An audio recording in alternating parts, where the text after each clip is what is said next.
A warm welcome to everyone. So, without further delays, let's dive into the virtual sea of knowledge and exploration. Greetings and virtual warm welcome to everyone joining us from various concerns of the digital realm. Let me introduce myself. I'm Kalai Selvi. I'm the event coordinator of Texila American University.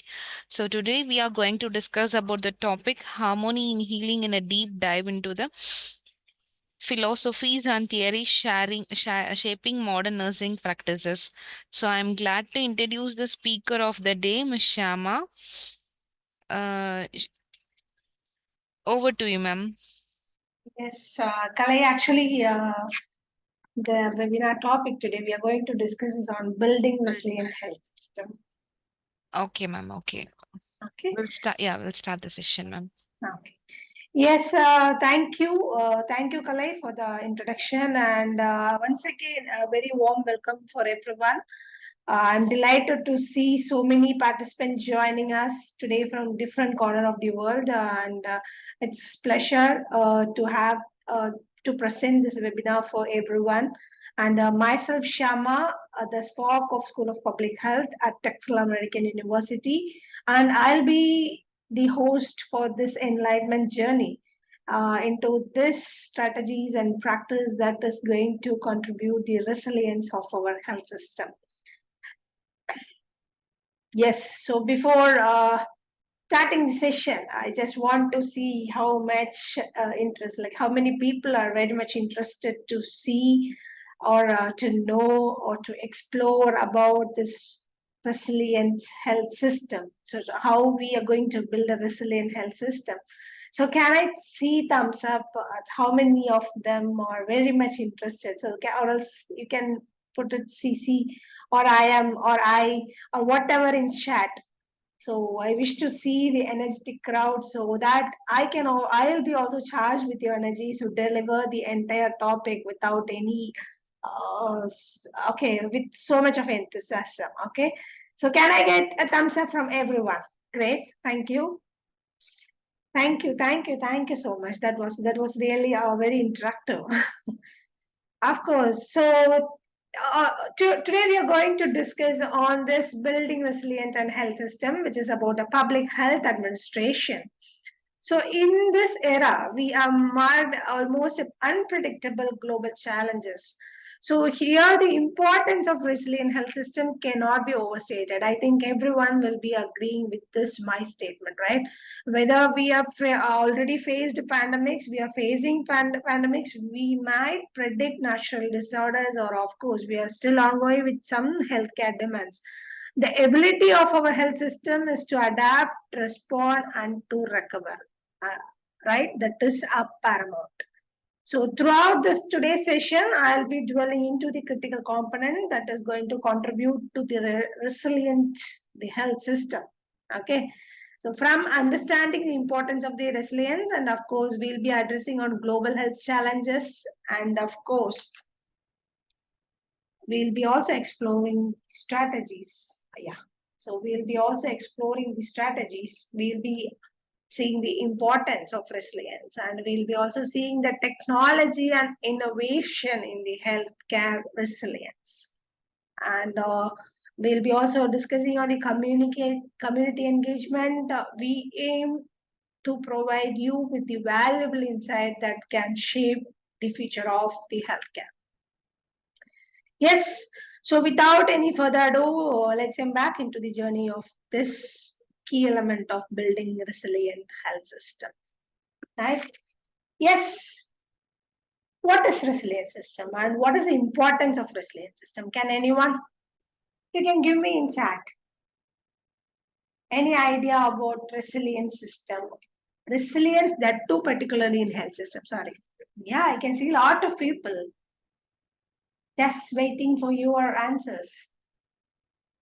So what do you think the importance of resilience in health system? How do you define that importance of resilience that too in your public sector? Because I can see a lot of public health specialists or public health administration people or people from health systems are attending this webinar. That's glad. Great. Yeah, I'm expecting few more. So how do you think Okay, resilience in the context of health system. Yes, of course, you're right.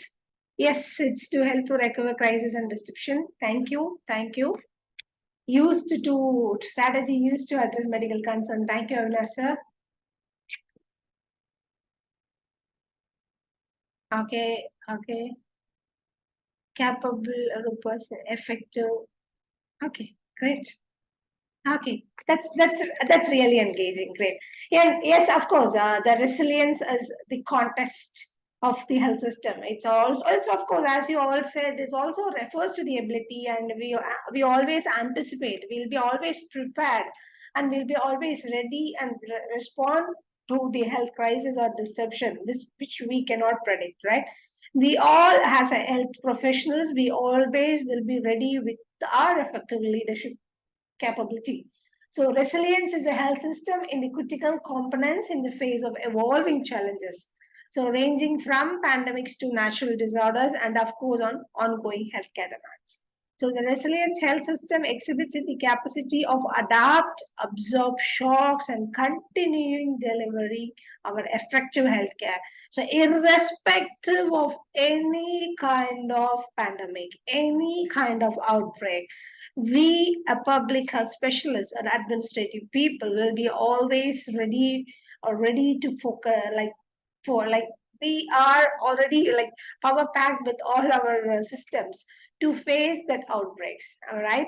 So of course, in this session also we'll be exploring the role of technology and of course the innovation in the resilience healthcare system, where of course right now the advancement of technology has offered our unprecedented opportunity, which helps to enhance our healthcare delivery and as well as the response and prevalence within a short term of time, right? So this is all about the resilience importance, and we are going to address how we are going to address this global health challenge.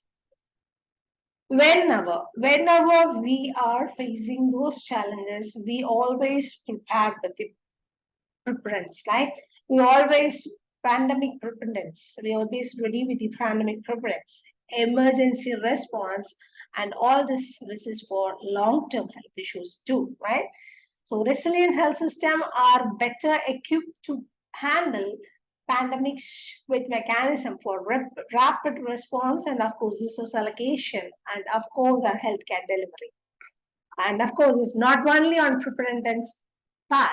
We will be also there for emergency response, right? So resilience is a crucial emergency when we face like natural disorders, ensuring the continuity of healthcare service in the midst of the crisis, right? Of course, this is not on a short-term period. It will extend till for long-term health issues like we have already passed a big outbreak of corona, right? COVID-19. Okay, the resilient health system also address the chronic health issues, including sustainability, accessibility, and of course, high quality healthcare. So, on addressing all these global health challenges, I wish to show you a case study because this, as I mentioned, this is not going to be a regular webinar where we see only on the topics.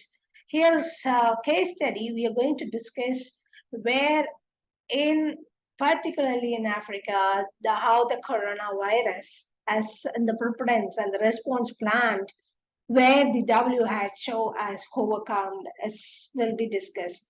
This is what we, a public health specialist or public health people, wish to be implemented in each and every role as their one of their key objective of their role.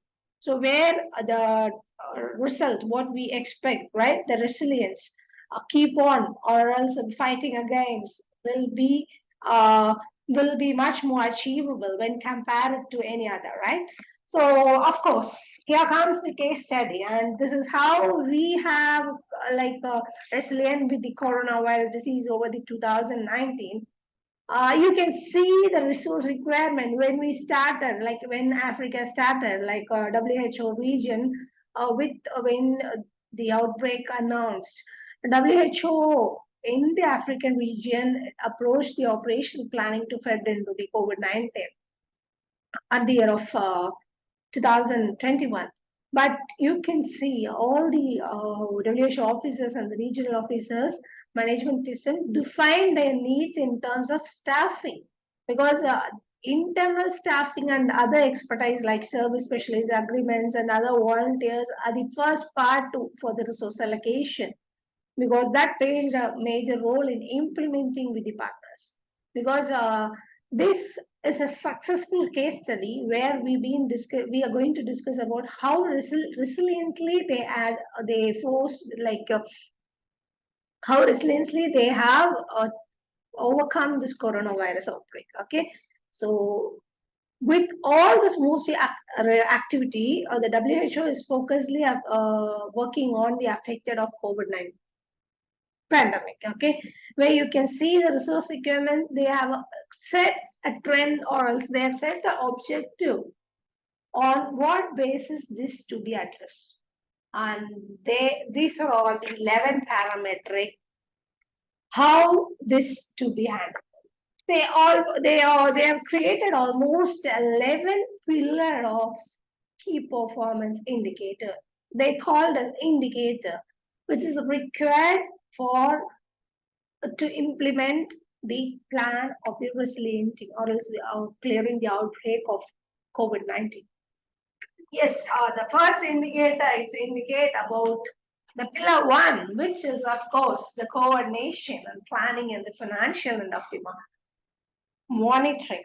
So the first initial part, the first and foremost step is either the fund is allocated and the planning has been done. If so, what is the target we are going to do it for per week, and how many disagreements, and how frequently we are going to evaluate. Is that bi-weekly, right? You can see the planning, the coordination, the planning, and the finance, which is the basic pillar of the monitoring plan. Okay, so where they'll check for the fund allocated for the COVID, and of course a number of unique news articles, like WHO also specialized how they worked on this financial planning and coordination. Pillar 2, which comes of risk communication, and of course community engagement, and of course other infodynamics management. I think hope my screen is visible for everyone. Okay, you can see all those pillar 11 I have mentioned in a tabular column. So where you can go through how they have defined each pillar. Each pillar is nothing but how you are going to define your, right? Because we've been seeing we are going to resilient and we'll be working, but how systematic? Okay, this is the systematic or are the successful module which is followed by WHO, and that is the reason I'm sharing this with everyone. Okay, and you can see as I was discussing on pillar 3, surveillance, outbreak investigation, and collaboration of public health, and of course the social measures.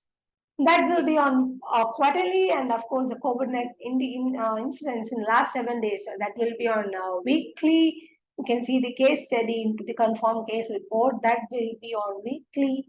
And of course, you can see the point of entry of each and intermediate level in transportation, monthly as well as quarterly.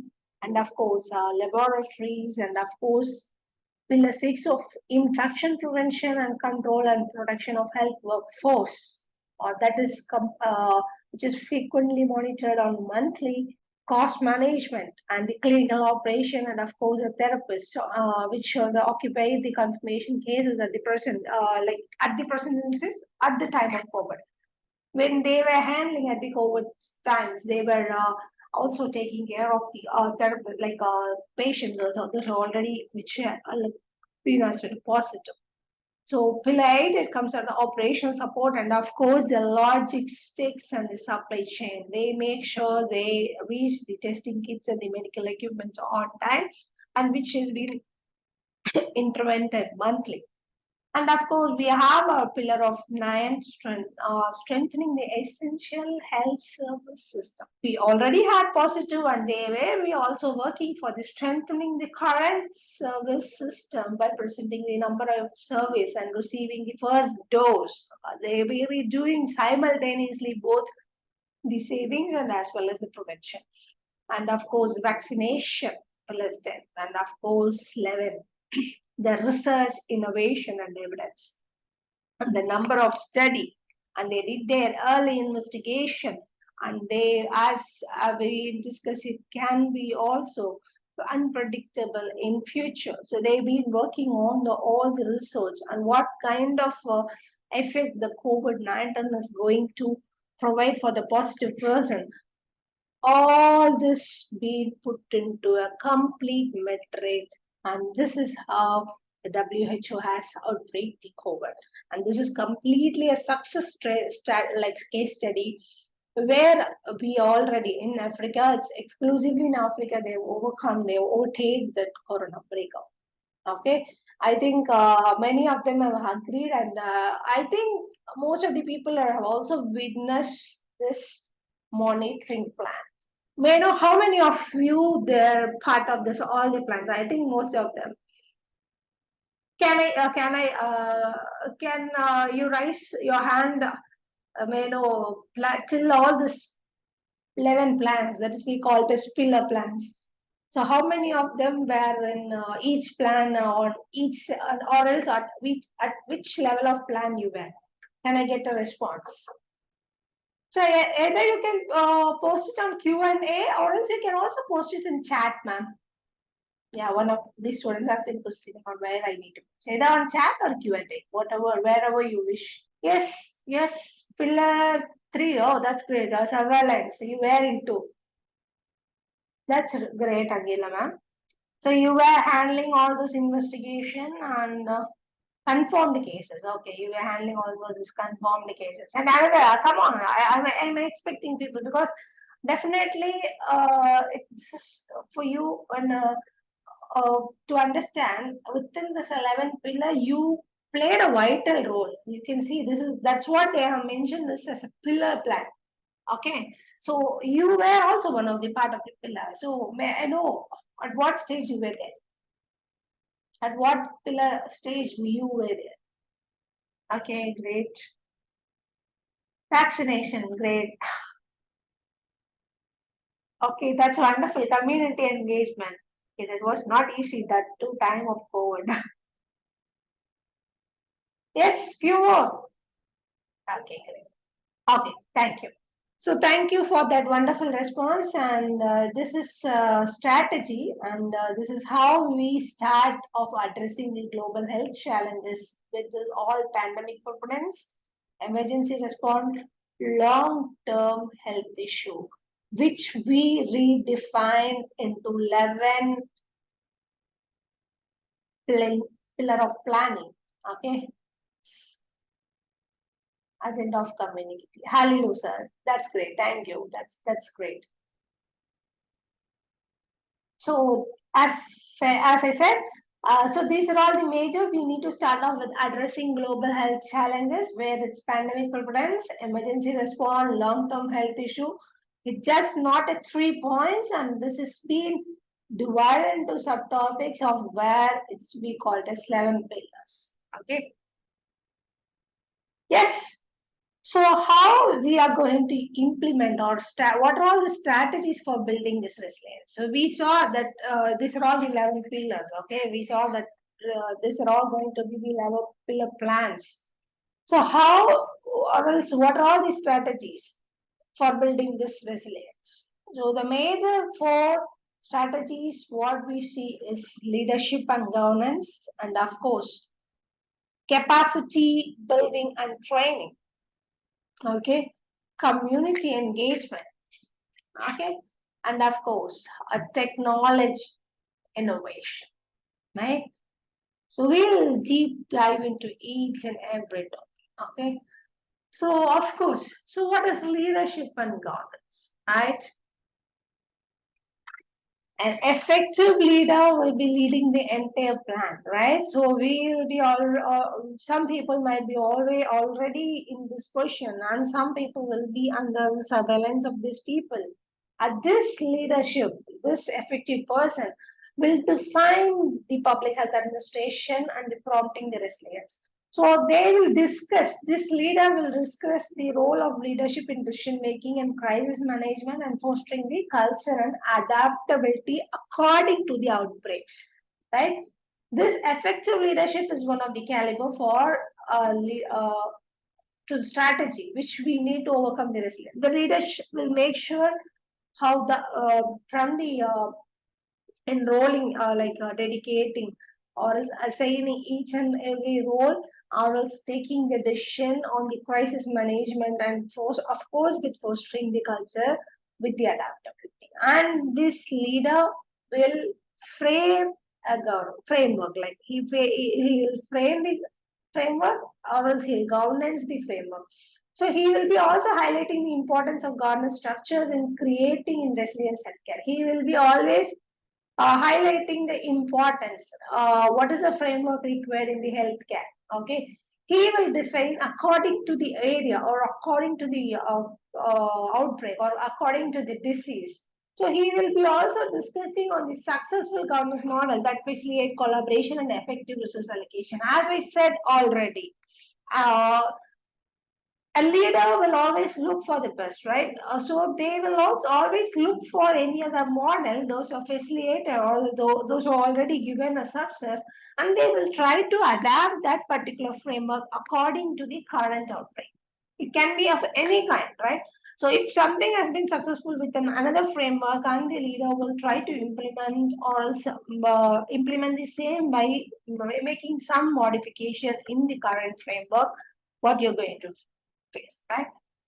So leadership and governance is one of the strategies. Okay, capacity of building and training. Okay, so the building and training, he makes sure the professional development of each and a healthcare professional under his teams are skills and adaptable according to the situation. And interdisciplinary collaboration also we have the particular leader will be working on interdisciplinary collaboration.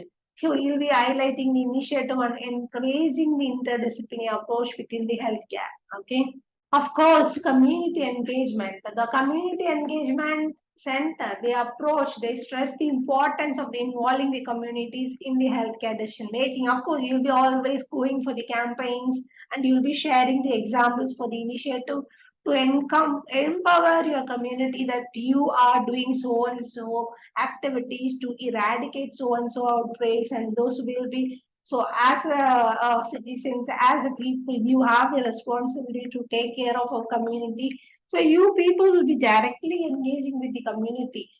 That too in effective communication. So you will be discussing the communication strategy that bridges the gap between the healthcare provider and as well as the community, particularly during the crisis. And you people will be also highlighting the successful public health campaigns that have effectively communicated through vital information, right? Of course, another strategy to implement all this resilience is you will be or you can also adapt the technology and the innovation. Okay, explore how the technology can be the key enabler in the building resilience from telemedicine to data analysis. Let me show you all this case study again for your reference. Okay, the same corona and how all this technology and the data management has been used. You will be also working, as you know, you will be also working on the data management and surveillance in anticipating and responding to health crisis. We'll be discussing in deep on the technology and innovation on this upcoming, where you can see a real time data, right? Real-time data where they have succeeded with these kind of technology and innovation in the healthcare resilience. Okay, leveraging the technology.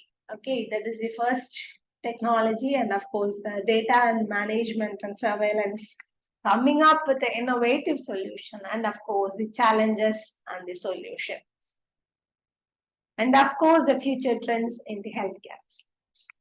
So when it comes to leveraging in technology, here is as we were discussing on the previous topic, which is telemedicine and remote care and digital health records played a major role exclusively during the time of Corona. So, how many members are able to see my screen? I think I have highlighted so many things. I think it's blurred for some people.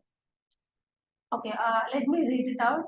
Here it's a telemedicine concept where they worked as remotely. Okay, remote care has been provided during the Corona time. You can see it's almost 200 patients were counseled through only mobile phone because some people were not able to reach them and some are mentally get ill.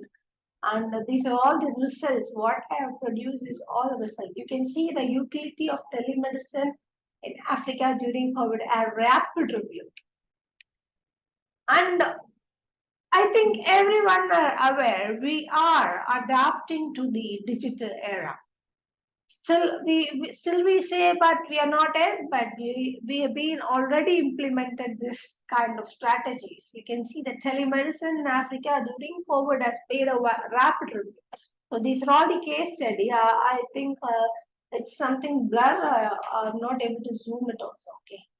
No issues. Let me read it out for you. This is a case study where of almost 200 patients and of course 27 kids or pediatrics will be provided with a digital remote care. Okay, so that the cureness of the pandemic was done at rapidly. That they have been counseling through remote and they've been guiding on mental health.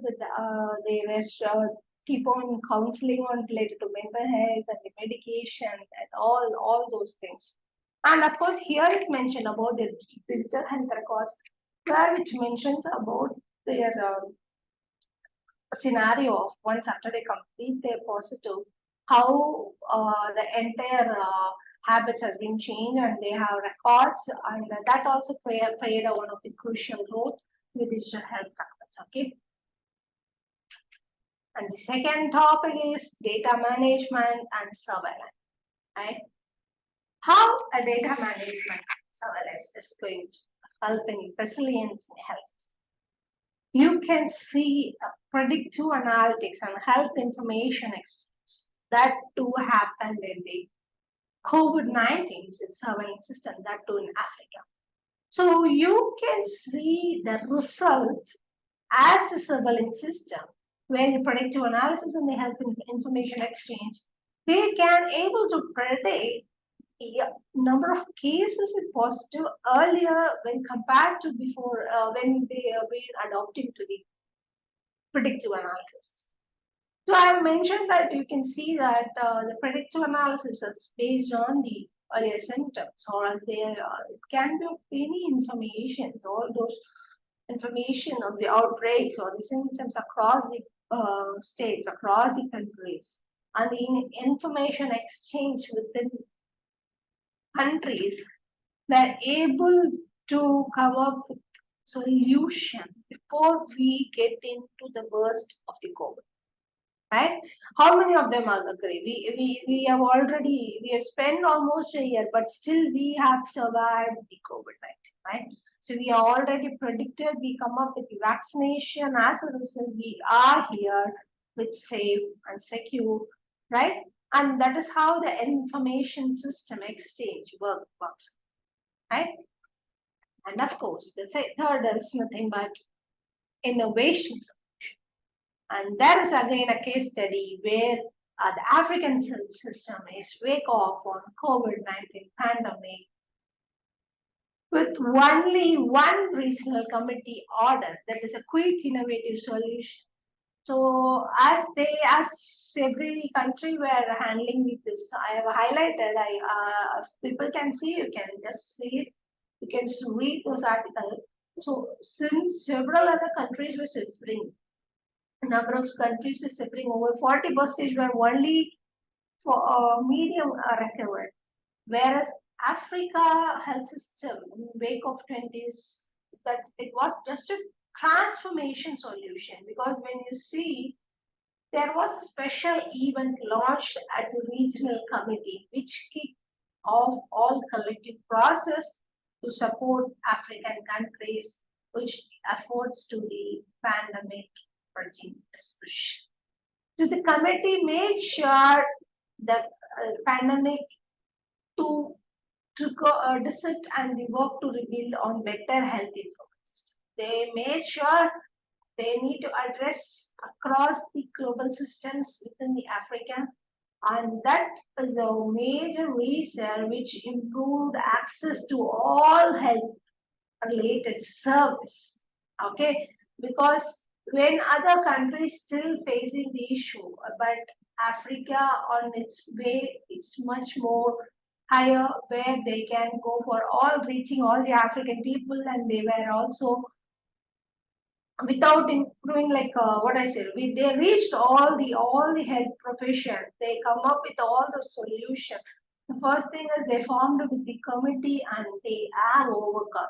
Okay, and those committee, and of course I definitely ensure they might work on the 11 pillars what we have seen, right? So this is about the innovative solution or the immediate response we give for each and every outbreaks, right? So despite of any outbreaks and any other challenges, the African was the only country where it's made progression in improving the access. So that is what I'm highlighting. This is WHO's one of the article. Okay, so all these are possible only we come up with those kind of 11 pillars, right? And of course, for which we need a wonderful leadership, we need a community engagement, and of course, we need technologies, these kind of technologies which can adapt to face our outbreaks.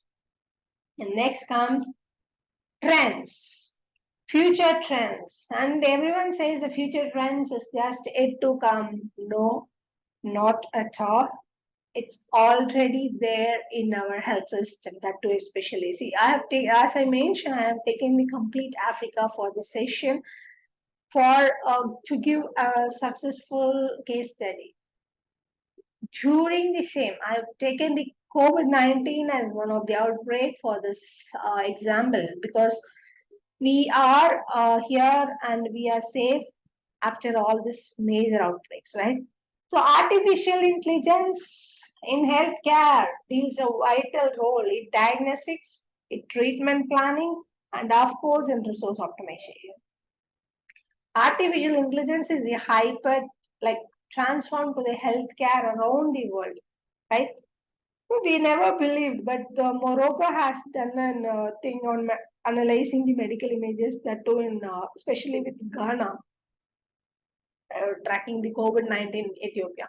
So you can also see another case study of TB diagnosis in Mozambique. The most successful AI project has been the disease diagnosis. Healthcare workers in Mozambique have tested at the way to detect TB in high security jail. They used, okay, to diagnose a TB in high security jail, they used a portable X-ray machine which is connected to an AI program to diagnose the disease in the people in less than 5 minutes as accurately as possible. Can you see how the technology has changed the entire way of treatment, or its diagnosis? It's not a treatment, it's a diagnosis. Okay, see, within 5 minutes, by using a portable X-ray, we could able to diagnose a TB. That to see the resource where they are being used. It's in high security jail, right? So think of what are all the possibility in future, that too when it comes to especially with artificial intelligence. For artificial intelligence, I can say it's completely unpredictable. It can be anything. It could be anything in future. For that too in a health system, and of course, India also we had the same, where they have collected some information through an eye. through an eye. Okay, that is a case study. It's done by Google for information. It's done by Google, where they collect the information of eye nerves, and they could able to predict either the people or the particular patient will be getting the heart attack within their lifespan, or else what age they might get that heart attack. Right? That's quite interesting, right? Right? So this is how there are various countries into various projects. Some the successful projects is already there. We got information. Some successful projects are yet to come. We are going to encounter all those successful projects, and we are going to be a part of those successful projects also. We'll never know, right? So this is the major technology in research with the health risk.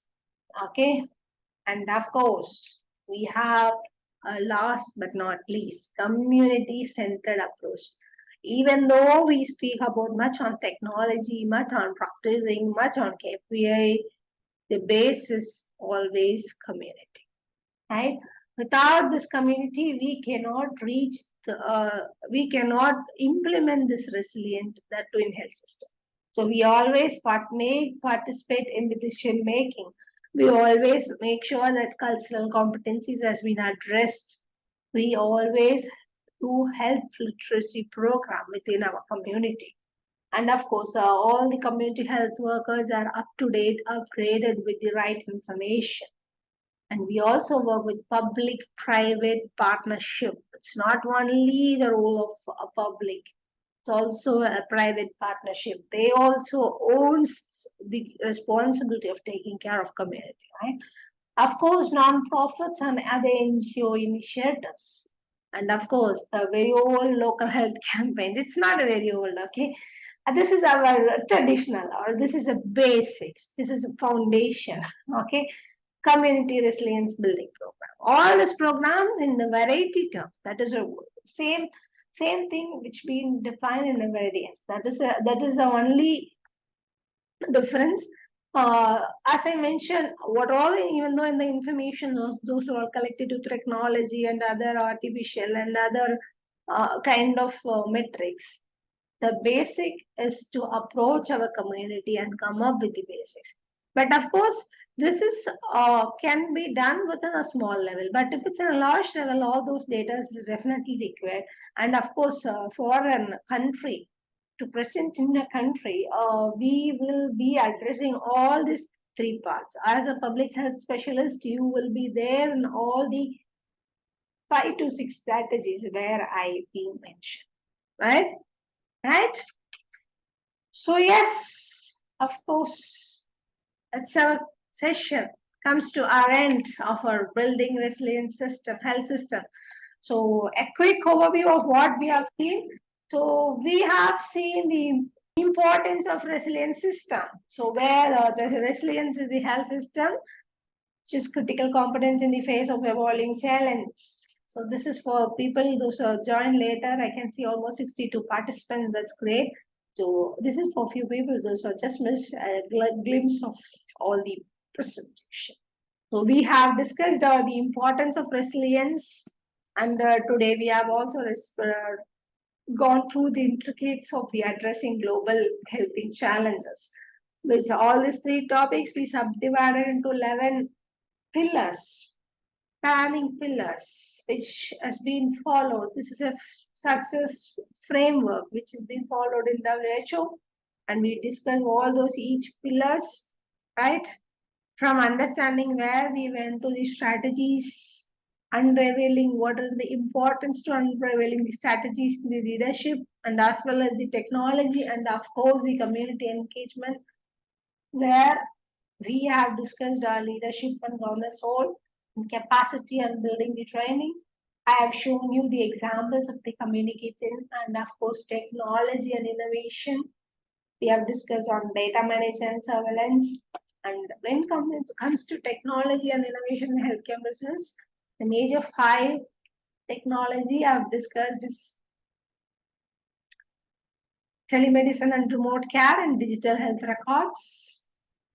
And it comes to data analytics, it's most is predictive analytics and health information exchange.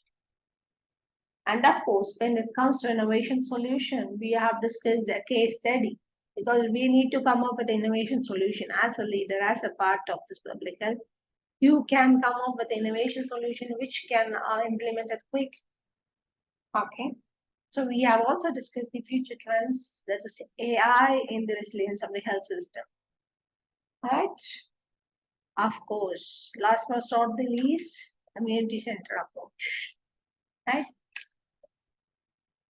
I encourage you, each and everyone, to carry forward this knowledge what we have gained into your respective role and the sphere of your influence to implement this structure, because building resilient health system is a collective effort that's required the collaboration. Okay, this is not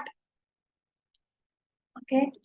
This is not just an individual contribution. It's completely a team. It's a collaboration which requires innovation to our community and with a shared commitment to the well-being of the communities across the world. Remember, the journey towards resilient health system is going to ongoing. Okay, let's stay connected all time. I wish to hear you from you with your questions. So this is a final session with 5 to 10 minutes. I'm here to answer all your questions. I would like to get your questions as like rapid fire. Come on, shoot up way with your questions. So hope everyone have enjoyed the session and hope many of them have few many queries. Yeah, the webinar presentation will be shared, you sir. Thank you. Yeah. Yes, I would like to come up with your questions so that I'm here for you with 5 minutes dedicated time, so that I can help you with my answers. Yeah, the technological advancement, it's not what we predict. That's what I stated. That too related with to artificial intelligence is unpredictable, Johnson. Oh, that's really a wonderful question, Nancy, ma'am. Can we call all the situations resilience, because that are directed to the emergency? How was to sustain, to build resilience? So we will keep building on the resilience because we, as you said, it's unpredictable. It's not that all. You say that resilience is only once we overcome, right? But once we ready with all those things, we have already resilient, right? We are prepared with all those pillars and we are ready to force. And of course, once we complete within the short span of time, that is why I took that COVID. We just overcome, just think, we just overcome within 1 to 2 years. We have not extended for 5 years, right? Because we might 50% already ready. That is that too with public health people, we've already prepared, right? Prepared with the outbreaks. When it comes to COVID, right? We just overcome within the 2 years. So I would say it's always resilient, because only when the particular outbreak is complete, it's not resilient. We are already ready with the preponderance and we call it as resilience. That's thank you. That was really a wonderful question. Thank you. Of course, the 5 benefits of being resilient, we've been discussing that. We are already ready with the technology, where all those pillars we have discussed, right? Here, you have already defined with the pillars. The major benefits is we have already allocated with the resource. We have allocated with the funding. Okay. We have predicted with the data that based on when we use that data and surveillance, right? Which leads to vaccination preparation, right? And of course, we work on the research, right? These are all the major 5 benefits. You can see when you see a complete framework also, you can come to know. Thank you. Thank you for your question. These are the major 5 benefits as your question. I will say all this later, but since you have asked, I'll say. Oh, nice explanation. Leadership and the government, which is the most important one. Leadership.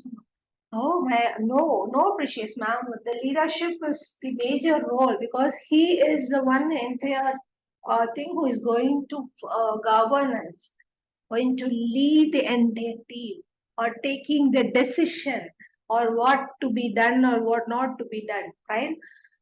So that's what, and that is how. Since you might be, that's what I said. Some people are might be on coordinator level, some people might be on the decision making level. This is not, it doesn't mean that they are not a part. The leadership plays a major role, that too in particularly in resilience. Okay, they make sure, because they make sure all this been, like all this metric has been mentioned, like this is, we call this key performance indicator. As I started with the webinar, when I stated, I have asked each and everyone to come up with the individual role for this pillar. Do you remember? Yes. So you will be a part of any of this pillar, but the entire pillar has been monitored by the leader. Right? Hope you got my point, Precious ma'am. Thank you. Thank you for your question. Anything else? It's very interactive. Thanks for your response. Sorry for the interruption, ma'am. The polls has been launched. Attendees are requested to attend the polls, ma'am. Sure. Yes, I would like to. I think that is, my time is over, and you can come up with your feedback. And I have also shared my contact number in the screen. So once you completed your feedback poll, if at all, if you have any queries, you can reach me through my email and as well as my contact number. And this is my contact number and this is my email ID. You can take a screenshot of this. And of course, you can fill all your. Thank you, Precious ma'am. Yes, you can fill all your feedbacks. I would love to hear from your feedback. Hope this session you find it very informative. Thank you, Avinash sir. That was really a wonderful comment. Thank you for your wonderful feedback. That's it. So, on behalf of my entire organization, and I thank everyone for being part of this webinar. We look forward for further engagements. We'll also discuss and collaborate with you so much of initiative with regards to the public health and the communication. Yes, we'll be sending all the webinar session to your email ID. So we as a community will collaborate, will initiate to contribute the resilience and the well-being of our global health system. Wishing you all continued success in your endeavors and stay well. Thank you for your valuable time and your valuable presence. Thank you. Thank you, ma'am.